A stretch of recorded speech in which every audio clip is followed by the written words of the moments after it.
What's up, guys? Sam7 here, and flames! Yes! Those little flames, what are they for? Well, they're to upgrade your hero to the next star level. If you are at 80, you need 105 of them. And I gotta say, when you're using only one hero, basically, like I am with a Mortab, it's not easy. So, basically the other heroes, well, they're just pawns to die. I get my GAN, and I split my troops off to the left because that cannon aggro is on my Mortab. If it hits those hunters, they're all gonna die. And from there, well, the shaman, it gets me pretty low in health, and I gotta say, he always gives me problems, and I don't know why. But when you're using hunters and eventually the centaurs, you gotta be very careful about cannons. And that's why, into the dungeons, dragons do rule, no question about it. But before then, well, it's a pretty even match, and I'll go into detail about the two troop types in a little bit. But from here, grab the tooth, that's all I needed. Wanted to keep Daddy Amortep alive, and then boom, shaka-laka, yeah baby. Alright, 5th star. Alright, now my might's at 2575, server's about to reset. I want to stay in the exact same rating pool I've been all day, or drop a little, because I love being able to just drop the hero, toss the phone down, and work on the video. And that's exactly what I've been doing the entire time while making this video, is dropping emo down and getting back to work and just repeating the process. There's no thought. It makes it really easy to raid. Now, the difference between the troops.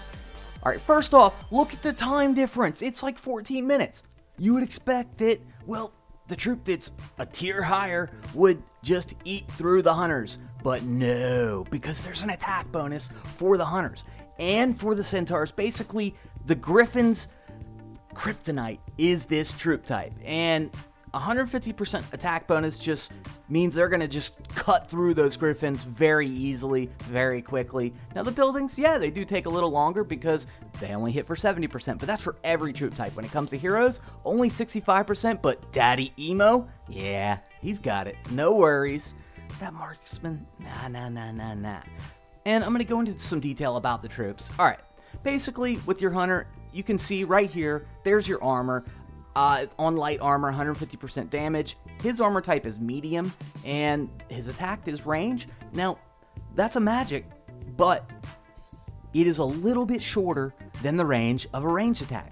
While they're both ranged, the hunter he sits back a little farther, which is convenient.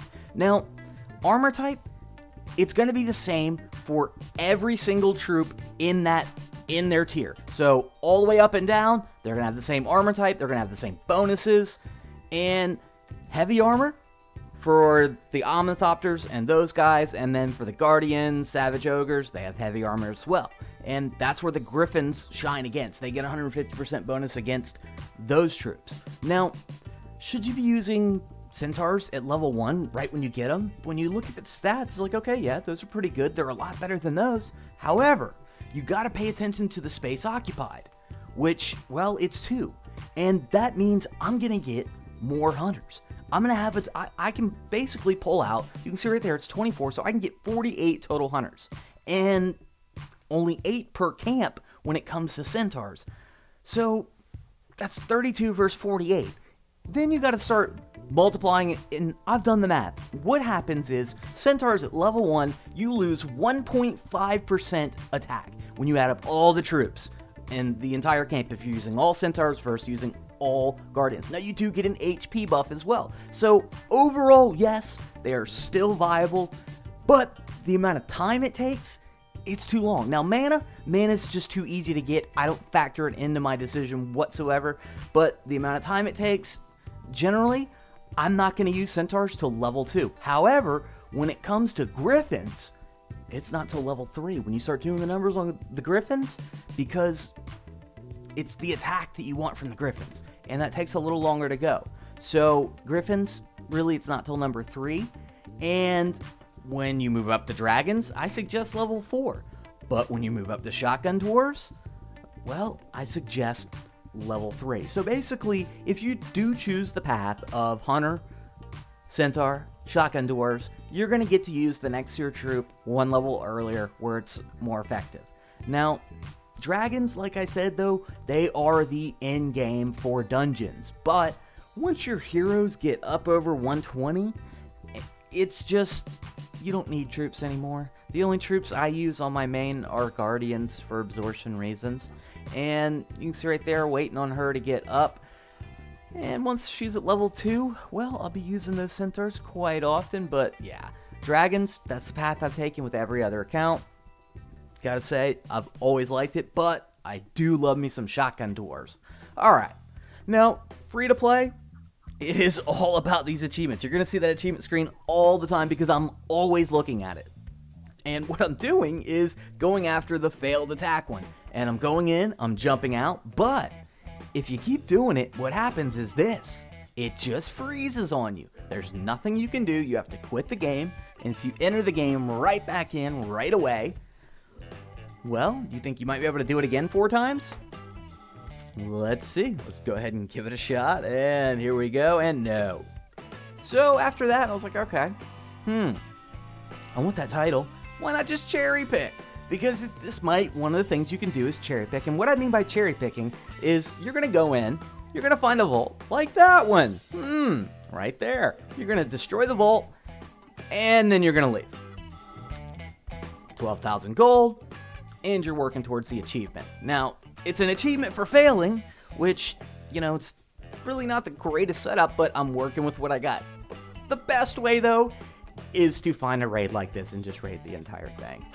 Now, this much gold, well, rare at this, but you'll see that cannon, if I wouldn't have killed that cannon, it would have just killed every one of the hunters I had. Now, once you get the centaurs up to level 3, level 4, the cannons you're going to be seeing, if you keep your account and your might low, you're not going to have to worry about it. But even with level 5 centaurs, or level 5 shotgun dwarves for that matter, in the dungeons, eventually those cannons will eat you alive. Now, walls are always a pain, and I was doing this and I was looking at it, and my goal was to have all level 8s by the end of the day. And this is the 8th day of playing with this account, and I was scrambling through, and so I'm very careful not to upgrade the wall and bring it to level 9. That would drive me nuts. I liked all the walls the same, and so I'm going through, I'm hitting and running, trying to get up. I think I need, 90,000 to grab the rest of them there, and can we do it? I mean, it's definitely going to be close,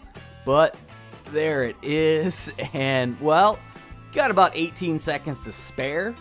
Whee, yeah, got it. All right, and achievements, those are the ones we going after and the next day, which actually I've got that gameplay in this video as well.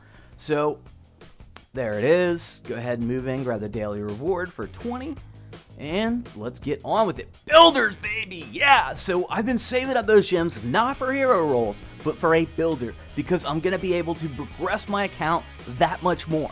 And it's going to help me towards farming HBM, which is going to help me towards getting more shards, to buy legendaries, and then get this account really rolling, versus just trying to get lucky with a couple rolls here and there. That builder was there. Now, that 20 million gold achievement, I want that by today as I'm commenting this video.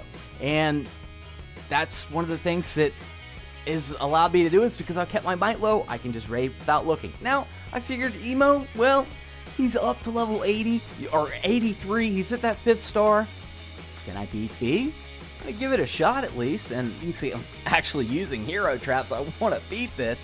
I want to go ahead and get this solo, and well, B1 went pretty well. And you see that tower went down, pretty quick. I need to get those towers up, and that was another reason. Having the 3rd builder, what it allows me to do is use one builder on the towers, one builder on the vaults, the other builder on Town Hall, because you're going to need a builder on the vaults, because as soon as Town Hall levels, the gold cost for it goes way, way up, and you're going to need those vaults up there to be able to afford it, because I'm sure as heck not spending gems on gold of any kind. And you can see right there, well, the hunter's taking care of business on the low side. Alright. Now, I do like this defense for a solo for sure, but as you can see, that tower is just going down too quick. There's not nearly enough. And what the hell? Why? This is the first time I've seen a hero go after the wall right there, and I gotta say, you'll see it. It makes no sense whatsoever, but I've lost all my towers on the left side.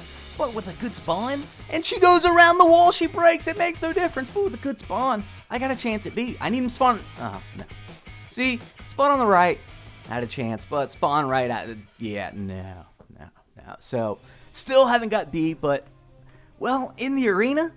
Alright, what do you got, X-Zikato, whatever your name is? Bring it on, Daddy Nemo's coming for some, and, oh, no, okay, rematch. Well, basically I threw him in the back of the lane, because the longer distance their heroes run, the more they spread out. The more they spread out, the less he's going to be taking that aggro all at once, giving him time to get to the proc faster, to stun more, and also his proc is, the way it works is when he procs, he's going to have a chance to randomly hit other enemies.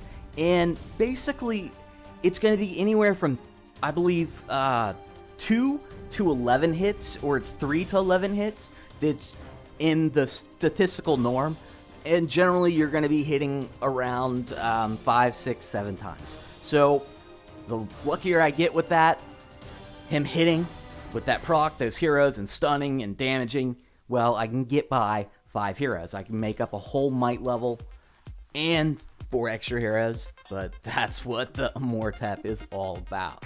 And we're going to go ahead and move on and take a look at some more, because you can see that, well, I'm now 1 raid short of both achievements. So go ahead and let's see, I like this one, 42,000. This is the standard raid for me, and generally it's between 30 and 40,000 in gold.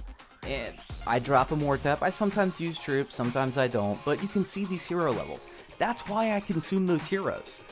It means that I'm going to continue to go against level 2 heroes with, you know, an 85 Amortep, and it makes raiding very simple. Gold's good. Achievements are flying in left and right. There's 195. I'm going after that 390 this week. I hope to have it. I've been raiding like crazy. And guys, if you're sending me messages in-game, I don't answer them. I don't look at them. When I'm in-game, I'm playing. Just want to let you know that. Basically, on my main account as well, I don't answer messages in-game. If I start answering messages in-game, I never even get to play the game. Nothing ever happens. So, I am farming, and this is the dungeon I'm farming. And it's just good old Dungeon 2, first shard dungeon in. And Amortep, I just love the fact that he can come in and solo it. Now, being, you know, a shard dungeon, there's not a lot of XP normally, which there's not a lot here either, but since he's soloing, I think it's 590, that's pretty good, especially when you're shard farming. I'll take it, because from what I remember going through the game, it wasn't until Dungeon 8 that shard farming became really good XP. And I wait to save my troops until I've picked up the tower aggro plus one of the troop camps, and I still have to use that restoration because damn Shaman always gives me problems, always has. I swear he is the worst hero to use, but when he's going up against me in the dungeons, he can screw me. But, alright guys, this is how I've progressed the account, and really what I'm doing is keeping my might as low as possible so I can raid all day long. I'm not having to wait on emo to refresh. It's very easy, it's fast, and I'm gonna get them up to 100 as soon as possible. Alright guys, Sand7 out.